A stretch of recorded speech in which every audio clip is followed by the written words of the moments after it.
अस्सलामुअलैकुम स्टूडेंट्स, क्या हाल चाल है? कैसे हैं आप लोग? उम्मीद है कि आज आप लोग सब खैरियत से होंगे। सबसे पहले तो मैं आज आपको वेलकम करता हूं शाह ग्रुप एजुकेशनल चैनल पर। अगर आपने अभी तक हमारा चैनल सब्सक्राइब नहीं किया है तो please do subscribe our channel. आज के दिन हम बात करने वाले हैं क्लास 10th केमिस्ट्री के अंदर। क्लास 10th केमिस्ट्री में ऑर्गेनिक केमिस्ट्री, यानी कि हमारा ऑर्गेनिक केमिस्ट्री चैप्टर नंबर कौन सा है? ऑर्गेनिक केमिस्ट्री हमारा चैप्टर नंबर 3। क्लास 10th के अंदर ऑर्गेनिक केमिस्ट्री जो हमारा चैप्टर नंबर 3 है, हम ये पढ़ रहे हैं। आज के दिन हम लोग आइसोमेरिज्म के बारे में बातचीत करेंगे, और आइसोमेरिज्म के बाद हम लोग बात करेंगे natural sources of organic compounds के बारे में। ये दो मेन टॉपिक होंगे हमारे, natural sources of organic compounds, इनके बारे में आज के दिन हम लोग बात करेंगे। तो चलिए शुरू करते हैं, ठीक है। सबसे पहले हम लोग बात करते हैं आइसोमेरिज्म के बारे में, ठीक है ना। आइसोमेरिज्म क्या है? आइसोमेरिज्म, डिफाइन आइसोमेरिज्म, ठीक है। उसके बाद उसकी टाइप्स बतानी है, और फिर एक्सप्लेन करना है चेन आइसोमेरिज्म को एग्जांपल्स के साथ।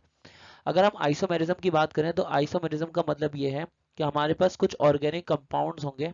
आइसोमेरिज्म का मतलब ये है कि हमारे पास कुछ ऑर्गेनिक कंपाउंड्स होंगे जिनका मॉलिक्यूलर फॉर्मूला सेम होगा। उनका मॉलिक्यूलर फॉर्मूला सेम होगा लेकिन उनके स्ट्रक्चर्स अलग अलग होंगे। तो ऐसे कंपाउंड्स को हम लोग कहेंगे आइसोमर्स, और इस तरह से इस फिनोमिना को हम कहेंगे आइसोमेरिज्म, ठीक है ना। फॉर एग्जांपल मैं आपको कहता हूँ, हमारे पास ना एक फॉर्मूला है, वो फॉर्मूला है C2H6O। C2H6O एक फॉर्मूला है। तो देखिए मॉलिक्यूलर फॉर्मूला C2H6O है, लेकिन आपको अब दो आइसोमर्स बना के दिखा दो। जैसे कि सबसे पहले हम इस तरह से भी लिख सकते हैं CH3, फिर लिख सकते हैं O, फिर लिख सकते हैं CH3। और इस तरह से भी लिख सकते हैं, लेट से कि CH3, फिर लिख सकते हैं CH2, और फिर क्या लिख सकते हैं, फिर लिख सकते हैं OH, ठीक है ना। अगर आप इनको गौर से देखें तो यहाँ पे टोटल कितने कार्बन है? यहाँ पे दो कार्बन है, तो दो कार्बन पूरे हो गए। यहाँ पे भी कितने कार्बन है? यहाँ भी दो कार्बन है, दो कार्बन पूरे हो गए, ठीक है ना। अब हाइड्रोजन चेक करते हैं। यहाँ पे तीन और तीन हाइड्रोजन, छह हाइड्रोजन है। और इधर भी तीन और दो पाँच, पाँच और एक छः, छः हाइड्रोजन नीचे भी है, तो छः हाइड्रोजन दोनों जगह पूरे हो गए। ऑक्सीजन यहाँ पर भी एक है, और ऑक्सीजन, सॉरी यहाँ पर मैंने एक लिखना था, OH ग्रुप है ये, माजरत के साथ CH3 CH2 और साथ में OH। तो यहाँ पे भी ऑक्सीजन एक है, ऑक्सीजन इधर भी एक है, ऑक्सीजन यहाँ पर भी एक एक, दोनों जगह पे एक एक ऑक्सीजन है। तो ये देखें फॉर्मूला तो दोनों का ये हो गया C2H6O। लेकिन दोनों के मॉलिक्यूलर फॉर्मूला सेम होने के बावजूद भी दोनों के स्ट्रक्चर्स अलग अलग हैं। जब दोनों के स्ट्रक्चर्स अलग अलग है तो हम इन दोनों को बोलते हैं आइसोमर्स। ये दोनों ऊपर वाले स्ट्रक्चर और ये नीचे वाले स्ट्रक्चर, दो अलग अलग स्ट्रक्चर्स हैं। ये दोनों कंपाउंड्स एक दूसरे के आइसोमर्स कहलाएंगे। हम फिलहाल इसको फंक्शनल ग्रुप आइसोमर्स कहेंगे, क्योंकि यहाँ पे देखिए एक का फंक्शनल ग्रुप है ऑक्सीजन, और दूसरे का फंक्शनल ग्रुप जो है वो है OH। तो ये कहलाते हैं फंक्शनल ग्रुप आइसोमर्स। इस तरह से अलग अलग किस्म के आइसोमर्स होते हैं। आइसोमर्स के अंदर चेन आइसोमेरिज्म होता है, पोजीशन आइसोमेरिज्म होती है, सही है, फंक्शनल ग्रुप आइसोमेरिज्म होती है, और मेटामेरिज्म होती है। हमारी 10th क्लास की बुक के अंदर सिर्फ और सिर्फ चेन आइसोमेरिज्म है। तो हम चेन आइसोमर्स को डिटेल के अंदर पढ़ेंगे। चेन आइसोमर्स को डिटेल में पढ़ने से पहले मैं आइसोमेरिज्म की एक बार वापसी डेफिनेशन जो है वो आप लोगों को समझा देता हूँ।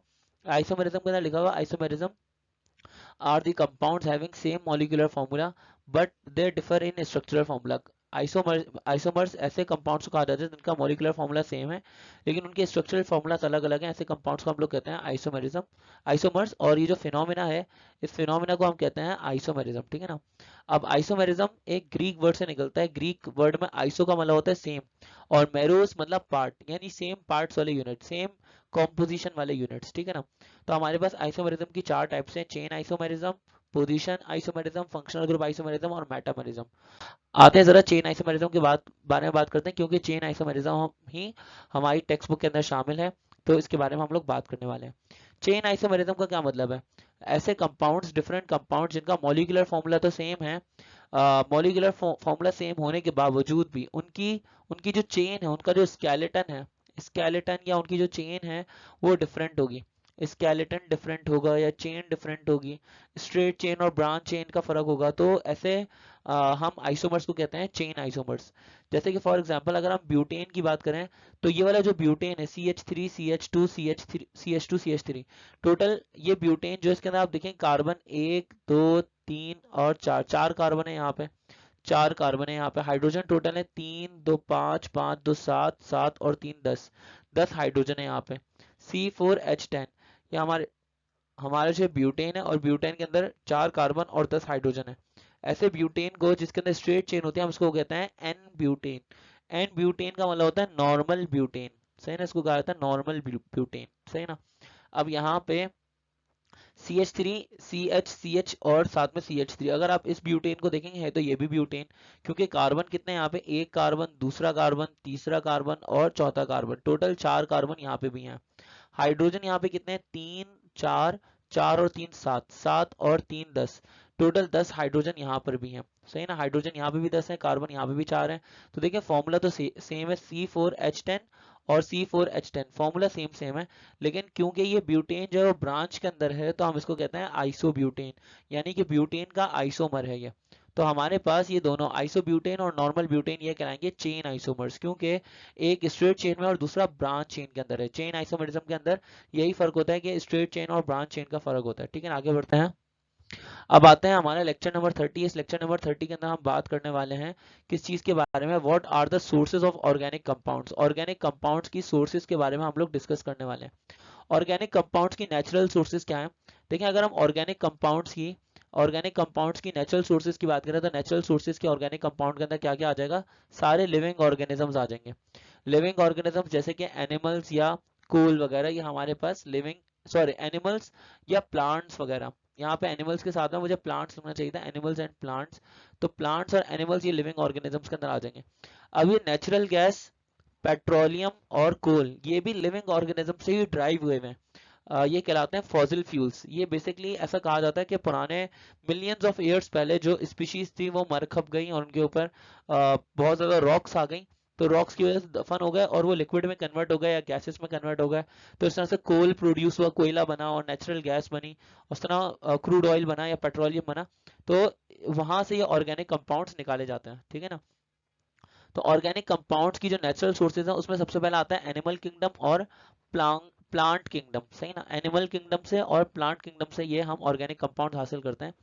अब जैसे कि एनिमल्स की बात कर लेते हैं। एनिमल्स क्या प्रोड्यूस करते हैं, एनिमल्स प्रोड्यूस करते हैं फैट्स, घी वगैरह, आप ये बोलते हैं घी प्रोड्यूस करते हैं, बटर प्रोड्यूस करते हैं, चीज प्रोड्यूस करते हैं। तो एनिमल्स जो है ये फैट्स प्रोड्यूस करते हैं। ठीक है ना, ऑर्गेनिक कंपाउंड है ये सारे। प्रोटीन्स प्रोड्यूस करते हैं, जैसे कि अंडे देते हैं, अंडों के अंदर प्रोटीन होता है, मिल्क के अंदर प्रोटीन होता है, गोश्त के अंदर प्रोटीन होता है। यूरिया, उनके यूरिन के अंदर क्या होता है, यूरिया होता है। तो वो भी हमारे पास एक ऑर्गेनिक कंपाउंड है। यूरिक एसिड और वाइटामिन ये सब हमें मिलते हैं एनिमल से। हार्मोन्स ये सब हमें एनिमल से मिलते हैं। प्लांट्स की बात करें तो प्लांट्स क्या चीज़ प्रोड्यूस करते हैं, प्लांट्स सिंथेसाइज करते हैं बहुत सारे ऑर्गेनिक कंपाउंड। जैसे कि प्लांट से, गन्ने से हमें मिलता है शुगर और स्टार्च मिलता है, प्लांट से सेल्यूलोज मिलता है, हमें सिट्रिक एसिड मिलता है फ्रूट्स के अंदर, खट्टे फ्रूट्स के अंदर। प्लांट से हमें ऑक्सैलिक एसिड मिलता है, प्लांट से हमें टमाटर मिलते हैं, टमाटर के अंदर टार्टरिक एसिड होता है। प्लांट से हमें ऑयल्स मिलते हैं और प्लांट से हमें वाइटामिन मिलते हैं ग्रीन लीफी वेजिटेबल्स के अंदर। तो ये सारे ऑर्गेनिक कंपाउंड्स एनिमल से और प्लांट्स की किंगडम से भी हासिल किए जाते हैं।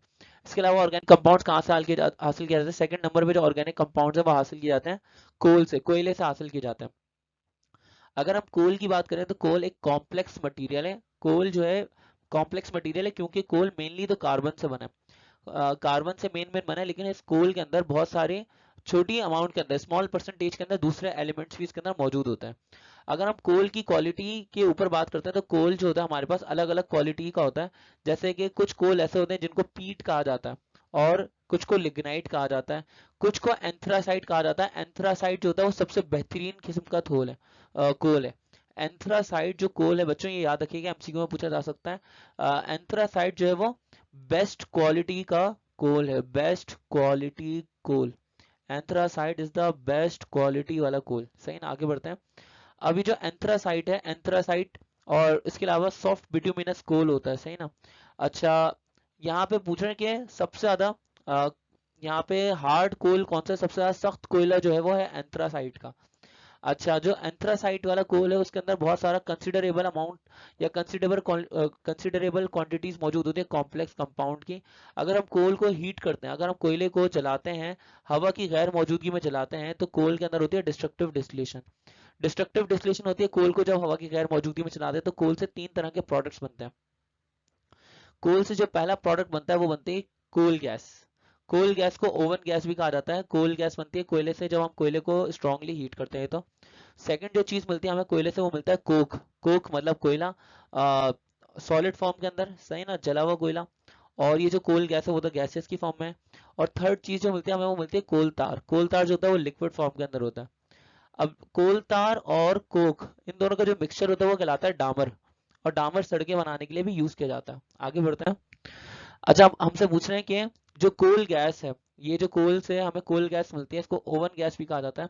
कोल गैस या ओवन गैस, बेसिकली इसके अंदर क्या होता है, इसके अंदर मीथेन गैस होती है, हाइड्रोजन गैस होती है, और इसके अंदर कार्बन डाइऑक्साइड गैस होती है।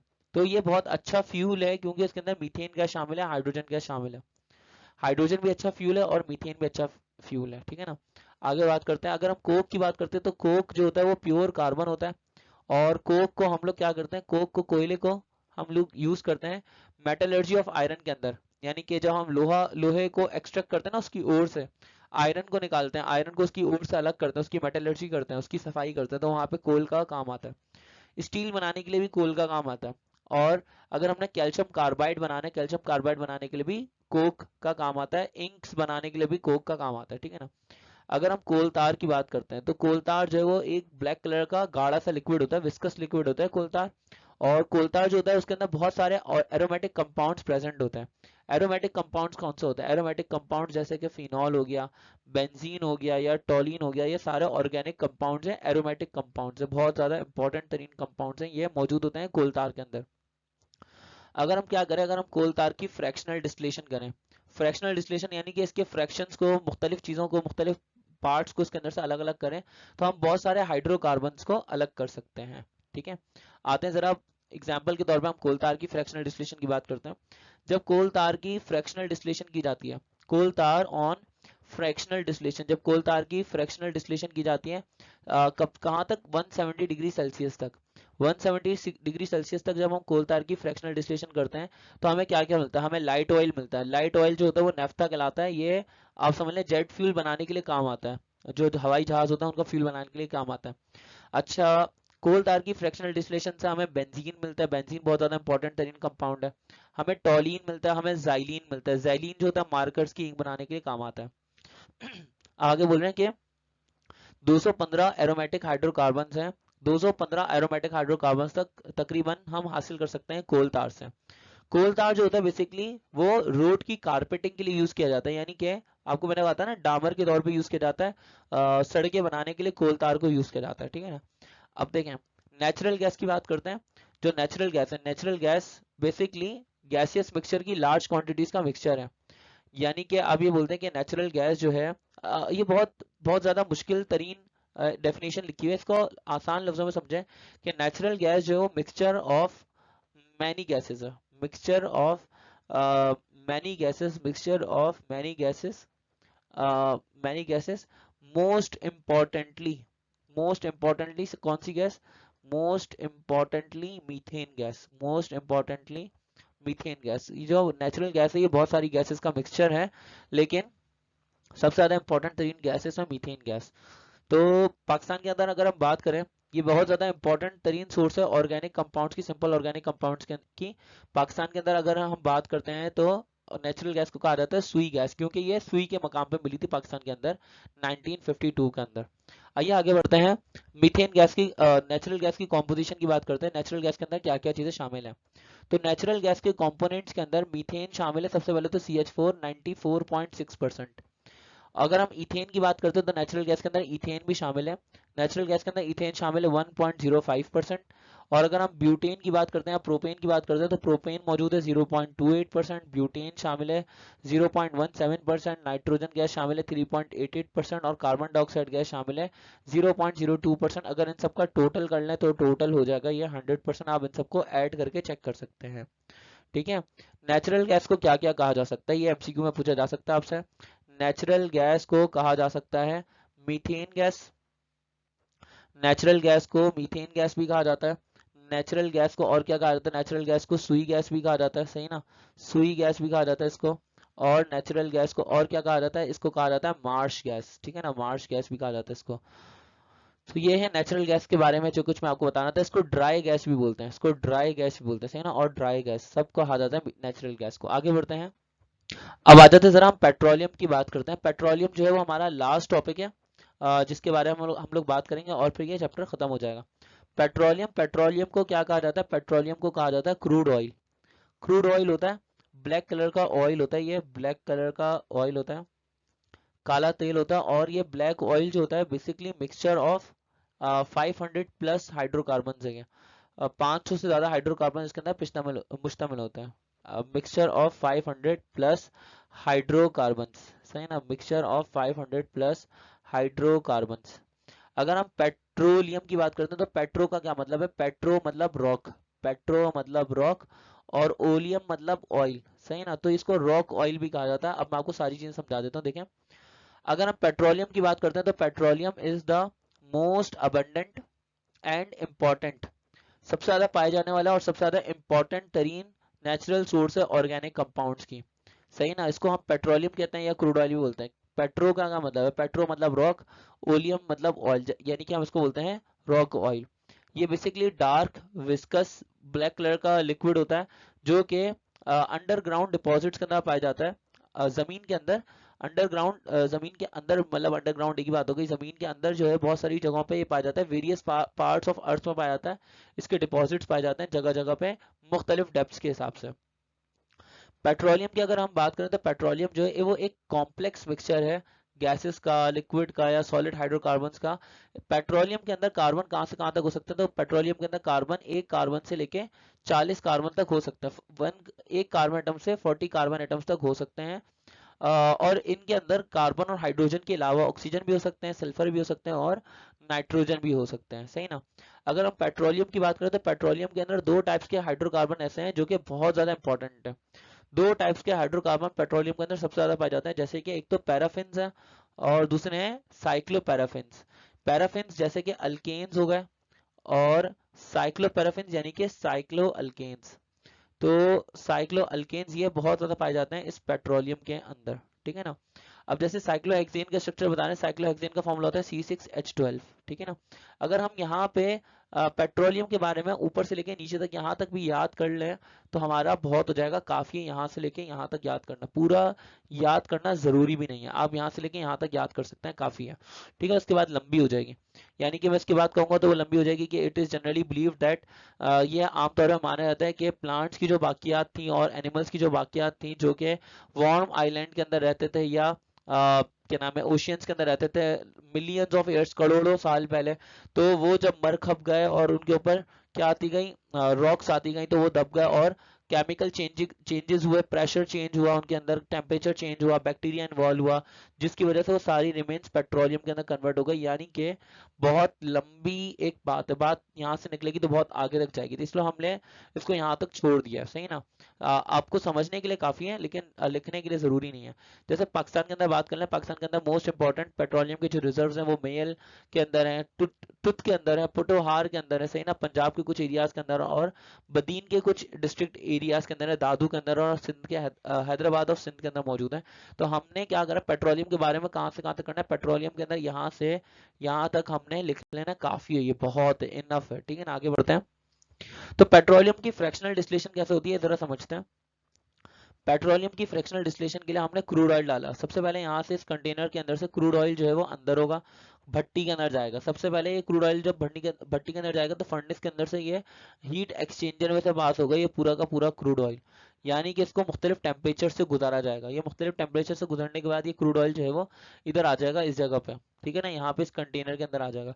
अब इस कंटेनर के जब अंदर आ जाएगा क्रूड ऑयल तो यहाँ पे इसको हीट किया जाएगा। जब इसको नीचे से हीट करेंगे तो हर लिक्विड अलग अलग बॉइलिंग पॉइंट पे अलग होगा।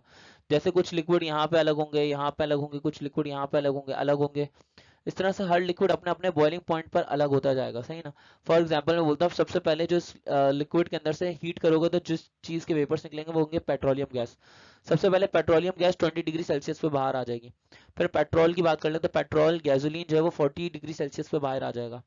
नाफ्था और लिग्नोरिन ये बेसिकली जो मिक्सचर होगा वो इस जगह पे 70 डिग्री सेल्सियस पे बाहर आ जाएंगे। केरोसिन ऑयल जो है वो 120 डिग्री सेल्सियस पे बाहर आएगा। डीजल ऑयल जो है वो 200 डिग्री सेल्सियस पे बाहर आएगा। लुब्रिकेटिंग ऑयल जो है वो आएगा 300 डिग्री सेल्सियस पे बाहर आ जाएगा। फ्यूल ऑयल 600 डिग्री सेल्सियस पे बाहर आएगा और जो अगर बच जाएगा वो बाहर निकाल लिया जाएगा, अलग कर लिया जाएगा। तो इस तरह से ये फ्रैक्शनल डिस्टिलेशन काम करता है क्रूड ऑयल का। Fractional distillation of crude oil यहाँ पे खत्म होता है। आई होप कि आपको मेरा ये पूरा लेक्चर जो है वो समझ आया होगा। इंशाल्लाह ताला हम आपसे वापसी मिलेंगे नेक्स्ट वीडियो के अंदर। तब तक के लिए अपना ख्याल रखिएगा। आज के दिन हमने लेक्चर नंबर एक तरह से 29 और 30 खत्म किया, जिसमें हमने सोर्सेज ऑफ ऑर्गेनिक कंपाउंड्स पढ़ा और आइसोमेरिज्म की डेफिनेशन पढ़ी। मिलते हैं आपसे नेक्स्ट वीडियो के अंदर, तब तक के लिए अपना ख्याल रखिएगा। ओके, अल्लाह हाफिज।